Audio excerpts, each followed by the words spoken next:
Hard Hat's all about showing up to play hard, doing what it takes to win. If you want to cement legacy, win another. He's your third center. You don't want to pump him up too much, but it's hard not to. This is maybe the most I've ever agreed with you.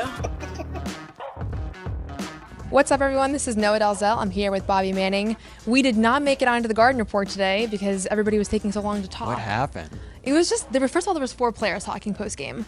And then Jaylen being in the locker room kind of threw us off too. But we wanted to hear what he had to say and ask him about the game. So we're going to do our own little rendition here of the Garden Report. Just me and Bobby after the game. It's about 8 o'clock now, so game ended about 2 hours ago. Maybe I'll start with your initial take on just what you thought of this one.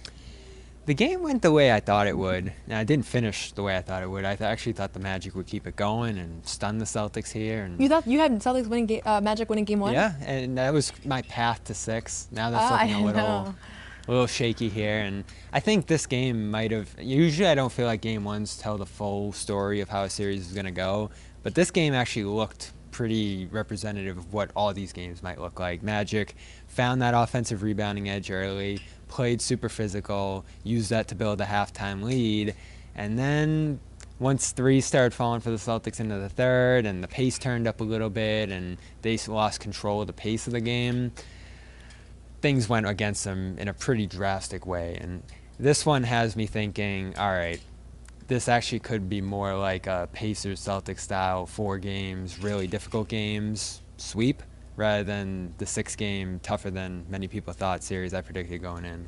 So I think that the rule is like 70% of game 1 winners go on to win the series, something like that. I think was thinking about that skewed, yesterday. Yeah. It's skewed, and maybe like the last 20 years it's changed a bit, because I feel like we've seen so many game 1 winners where we're like, oh wow, like never win another game in the series. So just looking, they win by 17 in this one. They're obviously down by 1 at the half, have that massive third quarter. Jaylen was the leading scorer in that quarter with 10 points, but Drew was really the guy I think that turned the energy, hits a couple threes, a bunch of steals. The defensive pressure was kind of unrecognizable to me from this first half to the third quarter. You could just tell, even even if they didn't have a conversation about it, which is what Drew said after the game, like they came out and I think they weren't happy with their intensity, their physicality in that second quarter where they lost that double-digit lead.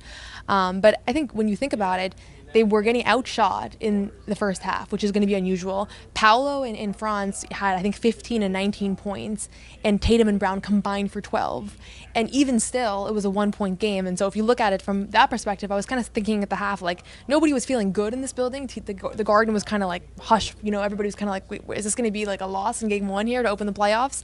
And then nature kind of took its course a little bit, and I think the guys that really made sure this was going to be a victory was the backcourt.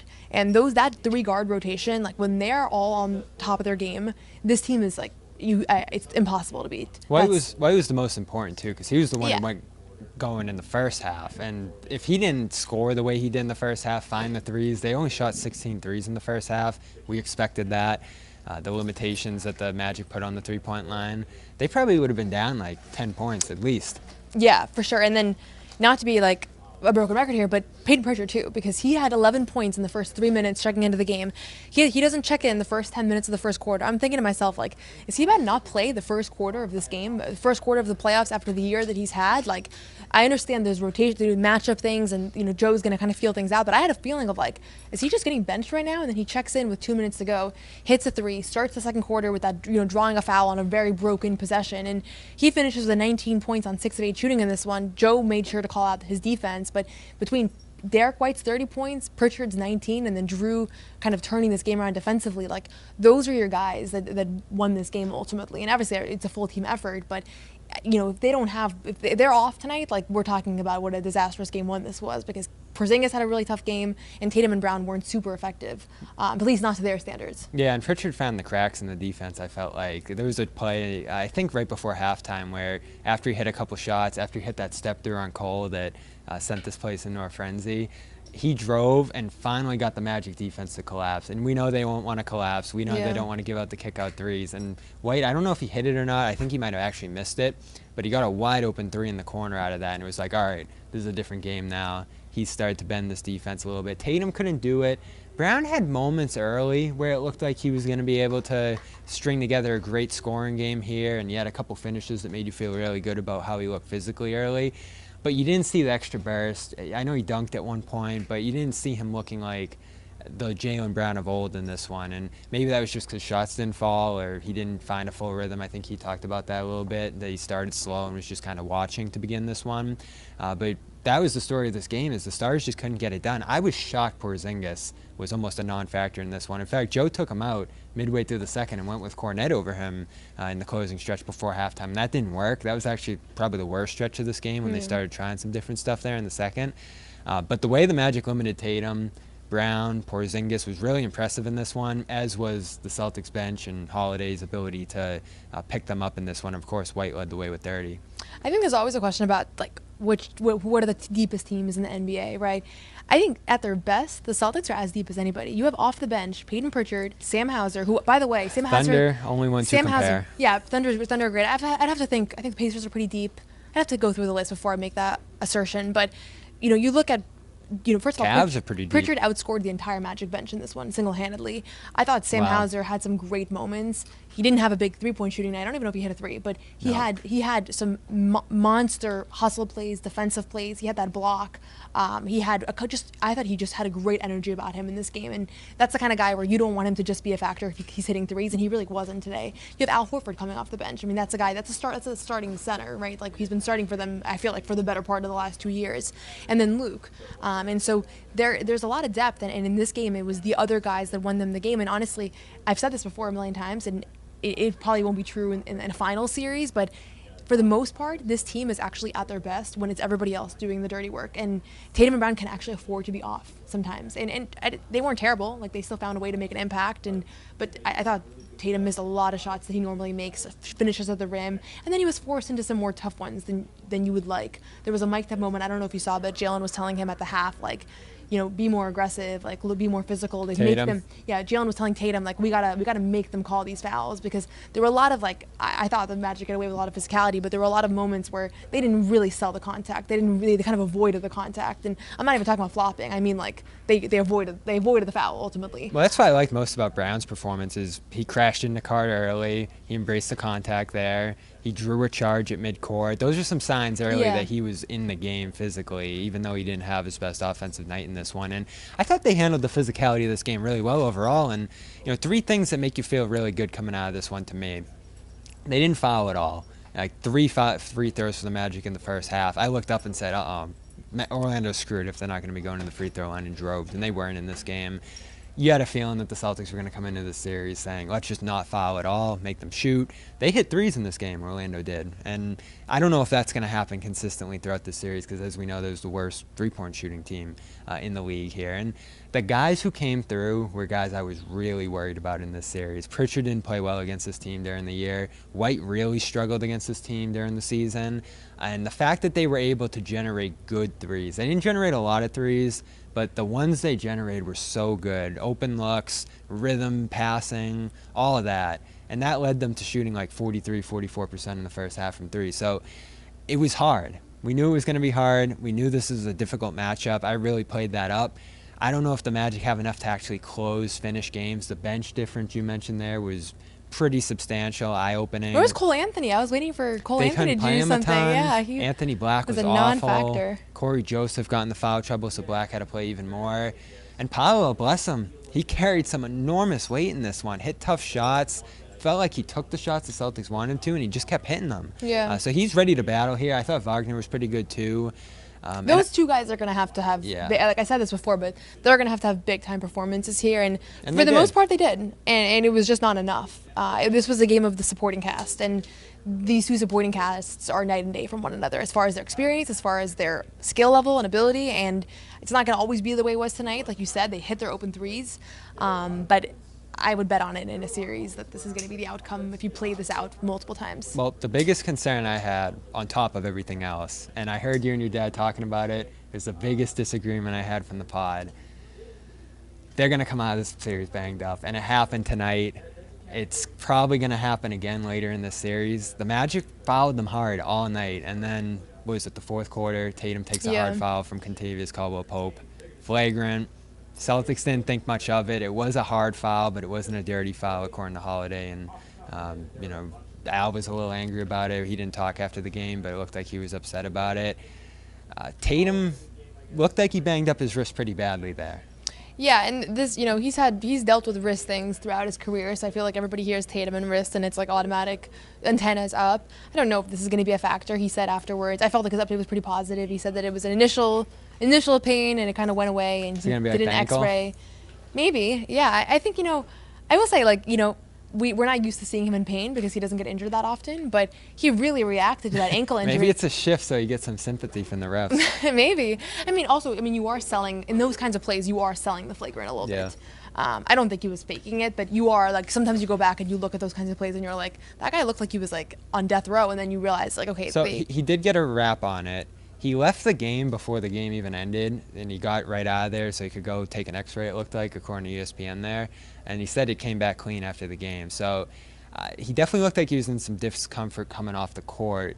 By the time we saw him in the locker room, he seemed like he was all right. Didn't have anything on it. Didn't have anything on the podium either. And like I said, didn't say much up there, but just kind of shied away from talking about it too much and said he's fine. So I guess that's all we have to go off of that now, but we do remember how impactful it was the left wrist, right, previously in the past. Yeah. That proved through that playoff run in 2022, and then even the year after that. And I remember him talking about how he wasn't going to get surgery, didn't seem like he wanted to have surgery on it, and then just waited for it to heal. But it impacted him for a while after that. So it's definitely something to watch for, especially on his shooting hand. But he hit a 3 right after. You said scored 7 after that, right? Yeah, he scored 7. So he was effective even after it.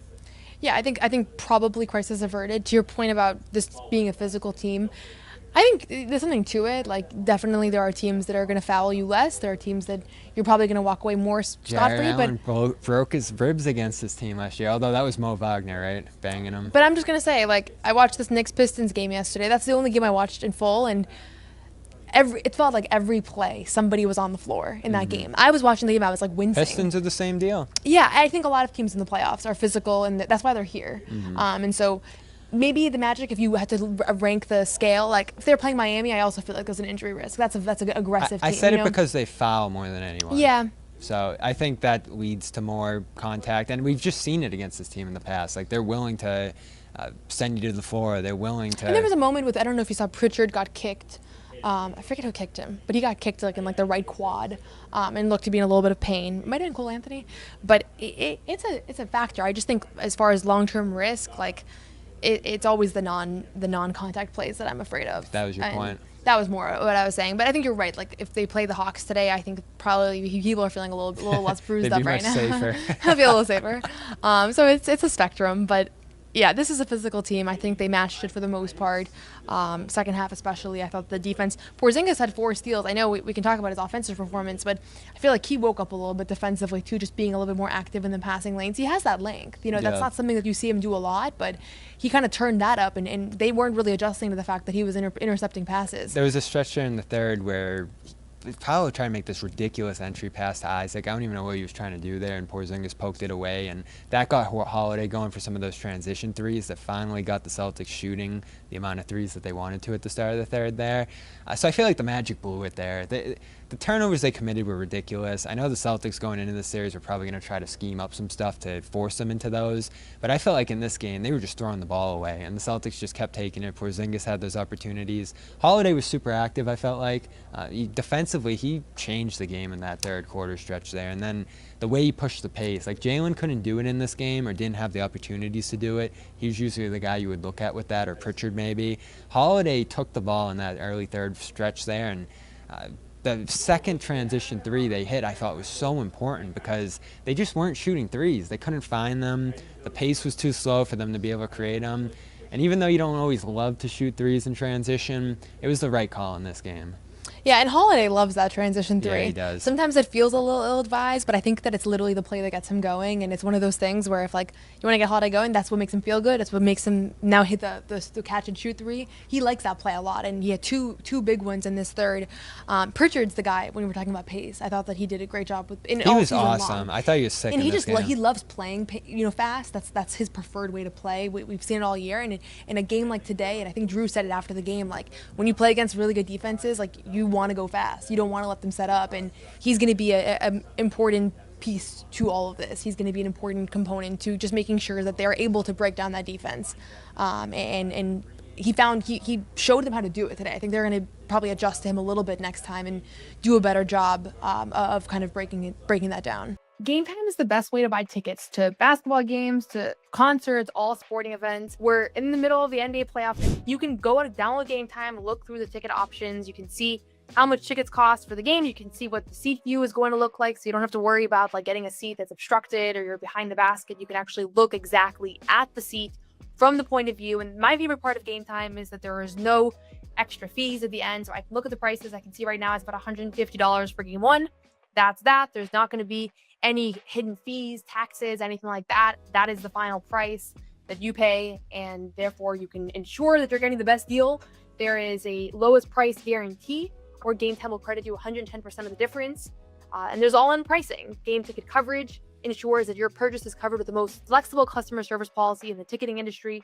I've literally used Game Time for any purchasing need that I've had over the last couple of years of my life. Every time I buy somebody a gift, I use Game Time.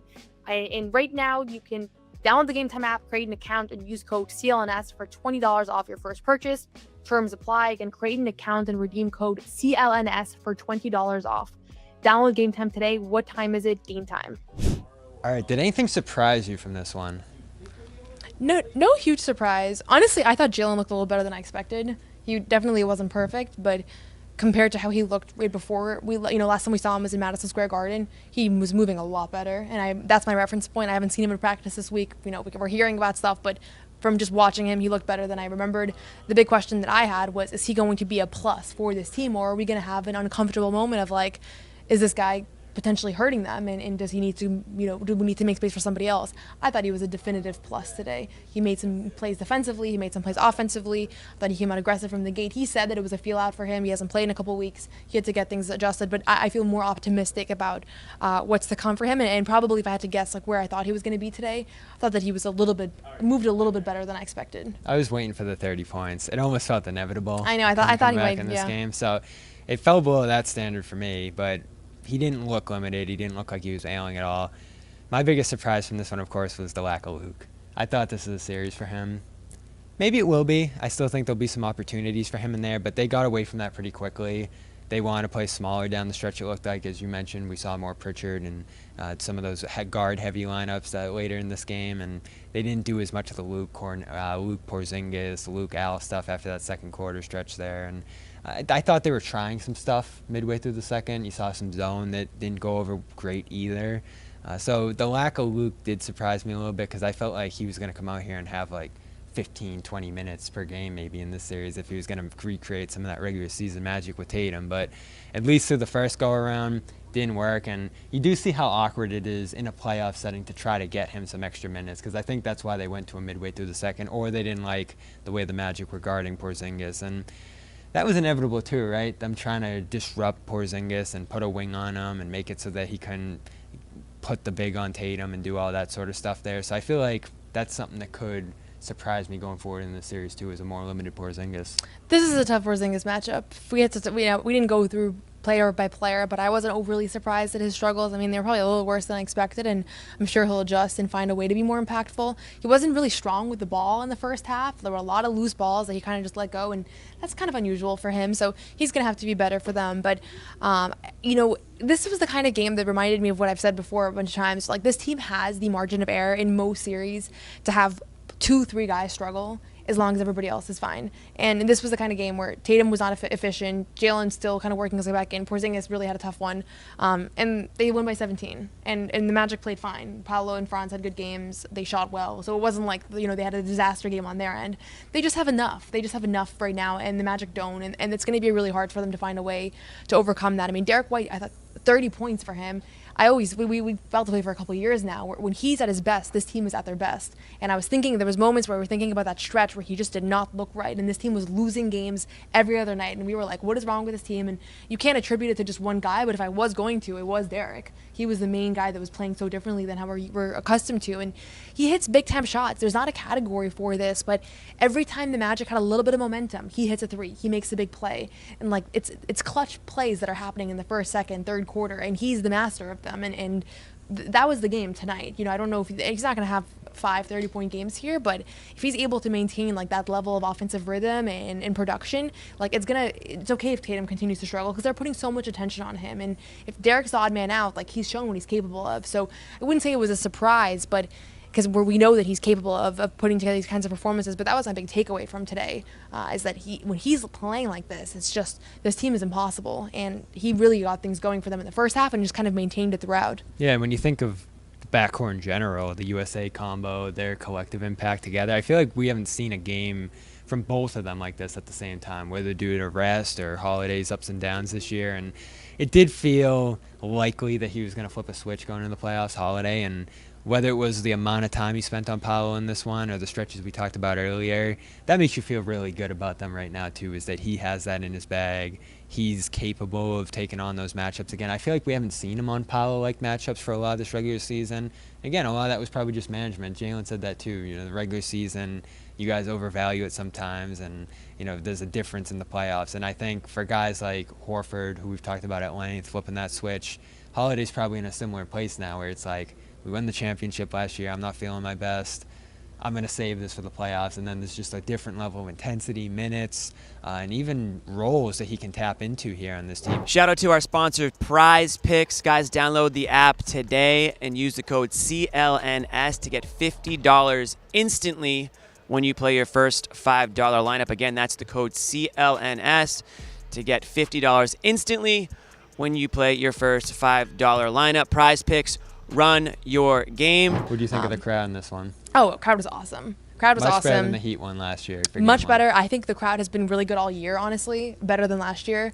They gave a nice nod to Jaylen, too, after he checked out there. Yeah, crowd was awesome. I felt like the place was engaged. They got a little nervous in that second quarter, but before the game, you could feel the buzz. So many fans here just so excited to be here. Everybody's ready for this run. I think there was a little bit of a lack of engagement during the season for Celtics fans who were kind of just ready for the playoffs. They just won the championship. Like, December basketball doesn't quite matter as much before. There weren't new players to add to this team, so I think everybody's kind of locking back in for the postseason, and you could feel that outside the building, you could feel that in the building, and I thought that there was a big factor here today. I don't know if it's true either, but we've talked about how the Bruins are out. I think they took the ice out from under the I was freezing. Court. No, I don't feel it at all right now, and really? Obviously they're not changing over at this point, but that's a little different. I wonder if that's going to change the vibes in here, just how it feels in here and all that too, and obviously it just draws more attention toward the team too. Well, I didn't know that about the ice. I don't know why I was freezing the whole game in that case. You're just always cold. You're going to be cold in Florida. I was excused. We were all talking about how it was the ice that was making me cold, so I guess something else. But you're right, though. I think the city is kind of rallying behind this team right now because no one else is good. Yeah. Well, that's it for us here. No one's sneaking a vegan brownie by me, I'll tell you that. Okay, you know what, John? We're going to do it. You have to feel that way too, Bobby. I have to feel that way. Yeah. Let's slide Al over and make Luke your first center. Bobby, we gave you Luke an hour early. We're not going to end this on a damn conversation about Luke